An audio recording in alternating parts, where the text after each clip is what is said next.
Promise number 4, secure our God-given individual right to enjoy the blessings of liberty. The Declaration of Independence famously asserted the belief of America's founders that all men are created equal and endowed with God-given rights to life, liberty, and the pursuit of happiness. It's the pursuit of happiness, that is central to America's heroic experiment in self-government. When the founders spoke of pursuit of happiness, what they meant might be understood today as, in essence, pursuit of blessedness. Blessed be the fruit. That is, an individual must be free to live as his Creator ordained to flourish. Our Constitution grants each of us the liberty to do not what we want, but what we ought. This pursuit of the good life is found primarily in family, marriage, children, Thanksgiving dinners, and the like. Many find happiness through their work. Think of dedicated teachers or healthcare professionals you know, entrepreneurs or plumbers throwing themselves into their businesses. Anyone who sees a job well done as a personal reward. Religious devotion and spirituality are the greatest sources of happiness around the world. Still, others find themselves happiest in their local voluntary communities of friends, their neighbors, their civic or charitable work. The American Republic was founded on principles prioritizing and maximizing individuals' rights to live their best life, or to enjoy what the framers called the blessings of liberty. It's this radical equality, liberty for all, not just of rights but of authority, that the rich and powerful have hated about democracy in America since 1776. They resent Americans' audacity in insisting that we don't need them to tell us how to live. It's this inalienable right of self-direction, of each person's opportunity to direct himself or herself and his or her community to the good, that the ruling class disdains. With the Declaration and Constitution, our nation's founders handed to us the means with which to preserve this right. Abraham Lincoln wrote of the Declaration as an apple of gold in a silver frame, the Constitution. So must the next conservative president look to these documents when the elites mount their next assault on liberty. Left to our own devices, the American people rejected European monarchy and colonialism, just as we rejected slavery, second-class citizenship for women, mercantilism, socialism, Masonian globalism, fascism, communism, and today, wokeism. To the left, these assertions of patriotic self-assurance are just so many signs of our moral depravity and intellectual inferiority, proof that, in fact, we need a ruling elite making decisions for us. But the next conservative president should be proud, not ashamed, of Americans' unique culture of social equality and ordered liberty. After all, the countries where Marxist elites have won political and economic power are all weaker, poorer, and less free for it. The United States remains the most innovative and upwardly mobile society in the world. Government should stop trying to substitute its own preferences for those of the people, and the next conservative president should champion the dynamic genius of free enterprise against the grim miseries of elite-directed socialism. The promise of socialism, communism, Marxism, progressivism, fascism, whatever name it chooses, is simple. Government control of the economy can ensure equal outcomes for all people. The problem is that it has never done so. There is no such thing as the government. There are just people who work for the government and wield its power, and who, at almost every opportunity, wield it to serve themselves first and everyone else a distant second. This is not a failing of one nation or socialist party, but inherent in human nature.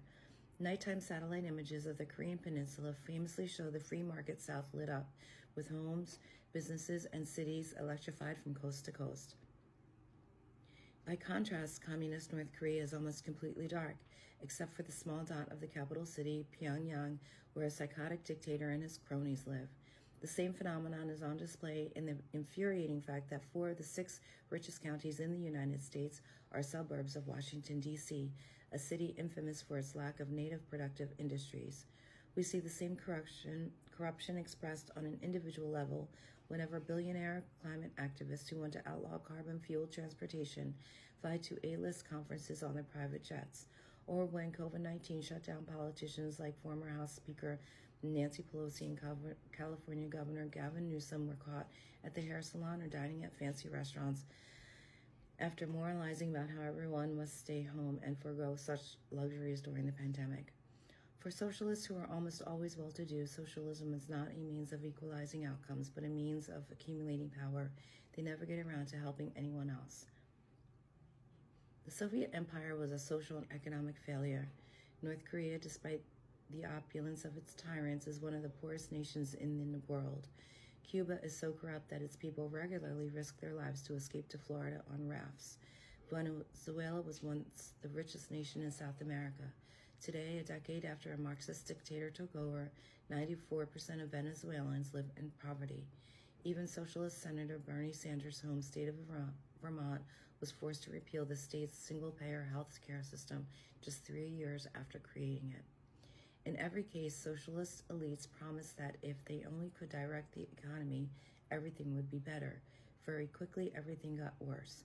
In socialist nation after socialist nation, the only way the government could keep its disgruntled people in line was to surveil and terrorize them.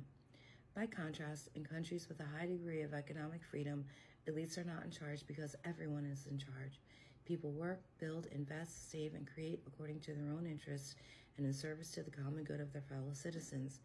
There is a reason why the private economy hews to the maxim the customer is always right, while government bureaucracies are notoriously user-unfriendly, just as there is a reason why private charities are cheerful and government welfare systems are not.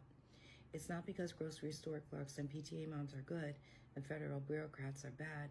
It's because private enterprises, for-profit or non-profit, must cooperate to give to succeed. So as the American people take back their sovereignty, constitutional authority, respect for their families and communities, they should also take back their right to pursue the good life. The next president should promote pro-growth economic policies that spur new jobs and investment, higher wages and productivity. Yes, that agenda should include overdue tax and regulatory reform, but it should go further and include antitrust enforcement against corporate monopolies. It should promote educational opportunities outside the woke-dominated system of public schools and universities, including trade schools, apprenticeship programs, and student loan alternatives that fund students' dreams instead of Marxist academics. Just as important as expanding opportunities for workers and small businesses, the next president should crack down on the crony capitalist corruption that enables America's large corporations to profit through political influence rather than competitive enterprise and customer satisfaction. Analogous pro-growth reforms for America's voluntary civil society are also in order. America is not an economy, it is a country. Economic freedom is not the only important freedom. Freedom of religion, freedom of speech, and the freedom to assemble also represent key components of the American promise. Today, in addition to the big problem of big tech censorship, we see speakers at universities shouted down, parents investigated and arrested for attempting to speak at school board meetings, and donors to conservative causes harassed and intimidated. The next conservative president must defend our First Amendment rights.